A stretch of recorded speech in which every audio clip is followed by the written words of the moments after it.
प्रिय विद्यार्थियों, सुप्रभात। संस्कृत की कक्षा में आपका स्वागत है। आज हम कक्षा 10th के द्वितीय अध्याय शिशु लालनम अर्थात बालक का लाड़ प्यार के दूसरे अनुच्छेद का अध्ययन करेंगे।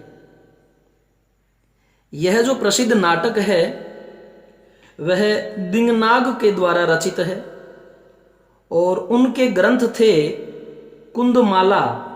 उनके 5म अंक से यह संपादित कर लिया गया है। लव और कुश श्री राम के दरबार में आते हैं और श्री राम जो है उनके लावण्य को देख करके सम्मोहित हो जाते हैं। वह अपने आप को एक राजा के समान प्रस्तुत न करके एक ऐसे पिता के समान जो है आचरण कर रहे हैं जो एक शिशु को देख करके किस प्रकार से उसे गोद में उठा लेना चाहता है। तो राम ने कहा था कि आओ मेरे अंक यानी गोद में बैठो, सिंहासन पर भी बैठाना चाहता है। और वह कह देते हैं कि आप तो राजा हैं और ये जो अलम अति दाक्षिण्यन और जो अत्यधिक दक्षता या कुशलता है महाराज वह ना करें। अब जो है दूसरे अनुच्छेद में देखिए कि राम जो है उन्हें आगे क्या कहते हैं। राम भी कहते हैं कि अलम अति शालीनतया, अलम बंद करें, आप भी जो अति शालीनतया है, अत्यधिक जो शालीन बन रहे हैं आप, वह भी आप बंद करें। फिर एक श्लोक कहते हैं कि भवती शिशु जनो वयो अनुरोधात गुण महताम अपि लालनीय एव और व्रजति हिम करो अपि बाल भावात पशुपति मस्तक केतक छदत्वम। कि गुण महताम अपि, गुणों की महताम यानी अत्यधिकता होने के कारण। भाई अगर किसी में गुण ज्यादा भी हैं और वो भी किसमें, शिशु में, परंतु आयु छोटी होने के कारण वह जो है लालनीय यानी लाड़ के योग्य होता है, उससे लाड प्रेम किया जाता है, वह भले ही जो है कितने भी गुणों से परिपूर्ण क्यों ना। यह कहा है गुण महतामपि, गुणों की अधिकता होने पर भी, वय अनुरोधात, आयु छोटी होने के कारण, वय होता है उम्र, वयस्क यह संस्कृत का ही तत्सम शब्द है। कि गुण महतामपि, गुणों की अधिकता होने के कारण भी, वय अनुरोधाद, ये तह, वय अनुरोधात, आयु छोटी होने के कारण, फिर शिशुजनः, शिशुजनः बालक जो है वह लालनीय एव, वह लाड़ के प्यार के योग्य होता है, वह दुलार के योग्य ही होता है, भवती होता है। गुणों की अधिकता होने के कारण और वय अनुरोधा, छोटी आयु के कारण जो शिशुजनों बालक है वह लालनीय, लालनीय यानी लाड़ के, प्यार के, दुलार के एवं भवती योग्य ही होता है। और एग्जाम्पल देते हैं अपनी बात को प्रूव करने के लिए। श्री राम कहते हैं कि बाल भावात, बाल भाव के कारण ही, हिमकरह, हिमकरह कौन, हिम यानी बर्फ और कर यानी किरणें, तो कौन है, बर्फ जैसी किरणों वाला चंद्रमा, तो विशेषण रूप से नाम है ये। कि बाल भावात, बाल भाव के कारण, हिम करो अपि, हिम करो अपि, चंद्रमा भी पशुपति मस्तकम, पशुपति मस्तकम भगवान शिव के मस्तक पर,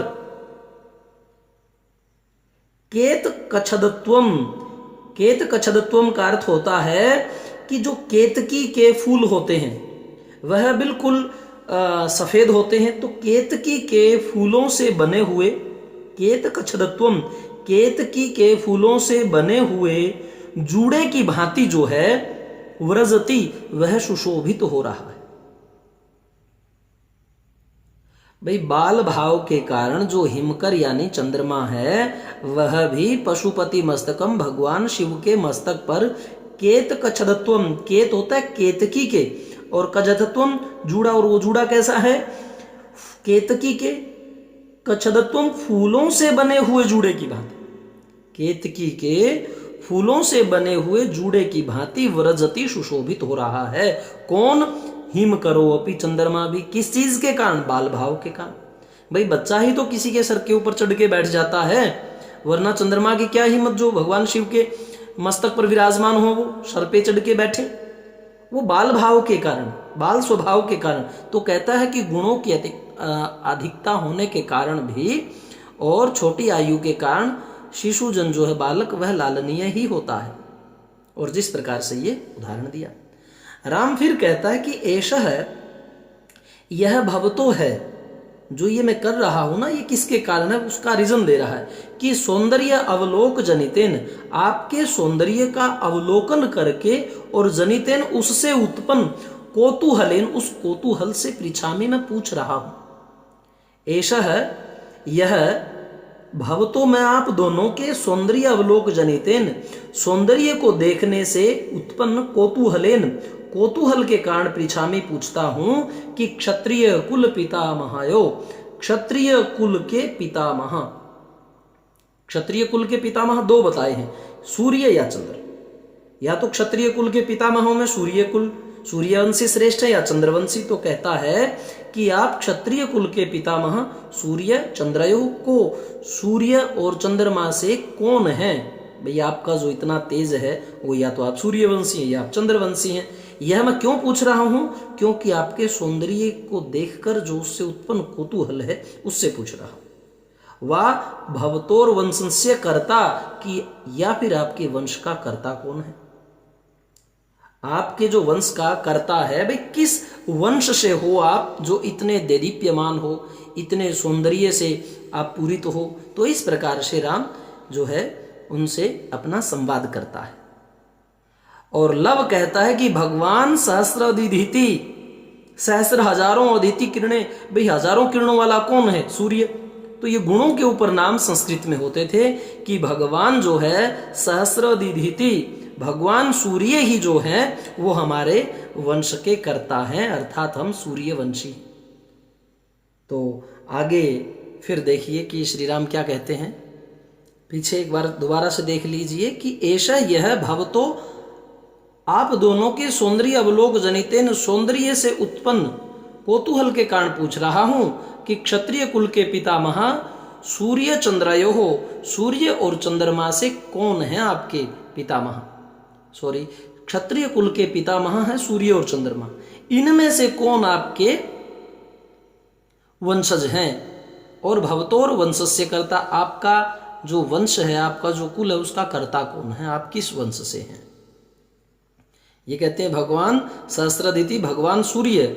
और फिर श्री राम क्या कहते हैं? राम कहते हैं कि कथम, कैसे, अस्मत् समानाभिजनऊ, अस्मत् हमारे ही समान अभिजनऊ उत्पन्न होने वाले। तो ये बन जाता है कि कैसे हमारे कुल में पैदा होने वाले आप संवृत हो गए। भाई हमारे ही जो है आप कुल में पैदा होने वाले कैसे हैं?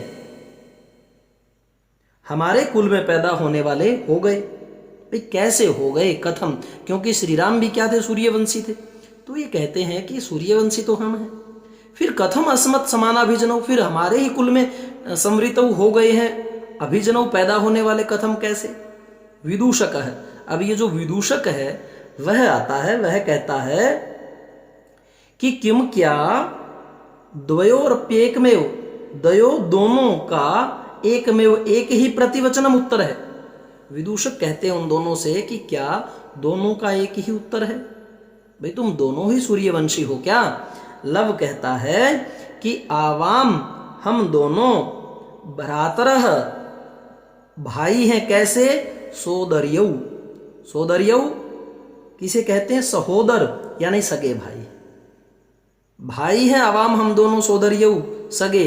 राम कहता है कि समरूप, शरीर की जो बनावट है समरूप, समान है। क्या रूप? किसका?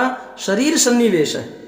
शरीर सन्निवेश है, जो आपका शरीर है उसकी जो सन्निवेश यानी जो बनावट है, शरीर सन्निवेश है, शरीर की जो बनावट है समरूप, वह समान है। और वयसस्तु, वय किसके लिए? आयु के लिए। वयसस्तु, आयु में भी, न किंचिदंतरम, आयु में भी कोई अंतर नहीं है। शरीर सन्निवेश है, शरीर का जो सन्निवेश है, बनावट है, वह समरूप, वह समान रूप से है। और वयसस्तु, और जो आयु है, न किंचिदंतरम, उसमें भी कोई अंतर नहीं है। लव कहता है आवाम यमलऊ, हम दोनों क्या है, यमलऊ जुड़वा हैं। राम कहता है संप्रति, अब युज्यते, ठीक है, अब ठीक है, ठीक है, मैं समझ गया कि किस प्रकार से आप जो हैं दोनों का एक ही उत्तर है, एक ही शरीर का वेश है और समान आयु में भी कोई अंतर नहीं। किम नामधेयम, क्या नाम है। तो सबसे पहले लव कहता है आर्यस्य, आर्य की वंदनायाम, वंदना में लव, लव इत्य आत्मनाम, आत्मनम श्रावयामि, इस नाम से मैं अपने आप को सुनाता हूं। इति, इस प्रकार से आत्मानम, अपने आप को श्रावयामि, सुनाता हूं। भाई मेरा जो नाम है वह क्या है, लव। और कुसुम निर्देश्य, और कुश की ओर संकेत करके कहना चाहता है कि आर्योपि, आर्य भी गुरु चरण वंदनायाम, गुरु देव की चरण वंदना में, आर्योपि, आर्य भी गुरु चरण वंदनायाम, गुरु की चरण वंदना में। आगे कुछ कहना चाहता है, इससे पहले ही कुश स्वयं बोल पड़ता है। क्या कहता है कि अहमपि कुश इति आत्मानम श्रावयामि, मैं भी अपने आप को, अहमपि, मैं भी अपने आप को, कुश इति, इस आत्मानम, अपने आप को इस नाम से, श्रावयामि, सुनाता हूं। मैं भी अपने आप को कुश इस नाम से सुनाता हूं। राम कहता है, आगे देखिए कि अहो, अरे, उदात्रम्य समुदाचार है, उदात्रम्य अत्यधिक मनोहर, और समुदाचार है शिष्टाचार है। अहो, अरे, उदात्रम्य अत्यधिक मनोहर, समुदाचार है शिष्टाचार है, कि वही बहुत ही अच्छा और मनोहर जो है आपका शिष्टाचार है।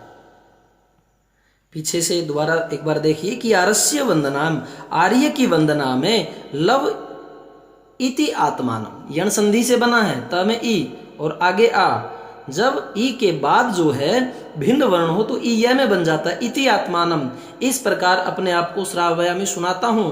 और कुसुम निर्देश्य, कुश की तरफ संकेत करके कहता है आर्योपि, आर्य भी गुरु चरण वंदनाम, गुरु चरण वंदना में, और उससे पहले ही उसका नाम लेता है, लेकिन कुश स्वयं ही बोल जाता है, अहम अपि कुश, मैं भी कुश, इति आत्मानम श्रावयामि, मैं भी अपने आप को कुश नाम से सुनाता हूं। राम कहता है अहो उदातरम्य समुदाचार है, अरे बड़ा ही उदात जो है आपका सभ्य और मनोहर आचरण है। फिर राम कहते हैं कि किम नाम ध्येयो भवतोर गुरु, किम, क्या नाम ध्येयो, नाम है, भवतोर गुरु, आपके गुरु का क्या नाम है।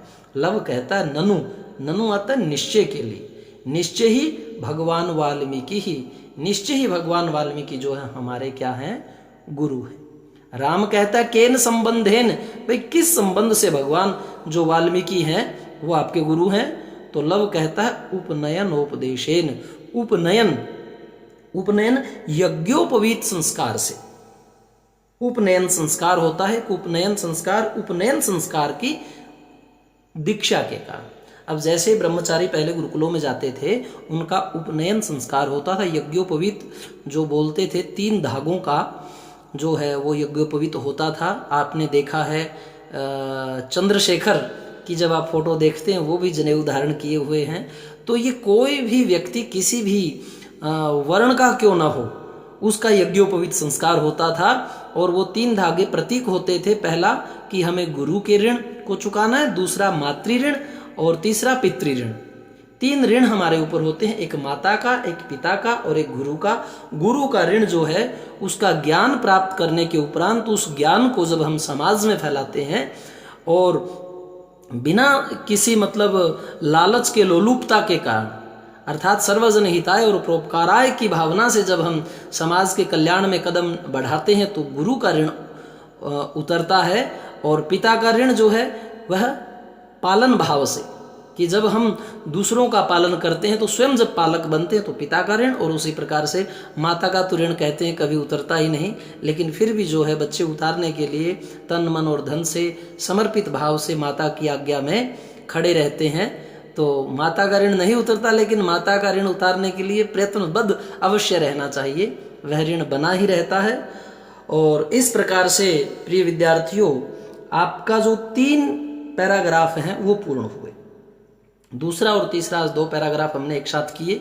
15-16 मिनट के करीब ये वीडियो बना, क्योंकि इसमें 6 पैराग्राफ हैं, छोटे छोटे में ज़्यादा बन जाते। अभी आपने यही देखा कि लव, कुश और राम का किस प्रकार वार्तालाप चलता है, कुल के बारे में पूछते हैं, बैठने के बारे में पूछते हैं, शिष्टाचार की बातें होती हैं, वंश पूछा जाता है, गुरु पूछा जाता है। तो इस प्रकार से आप अच्छी प्रकार से इसका अध्ययन करें।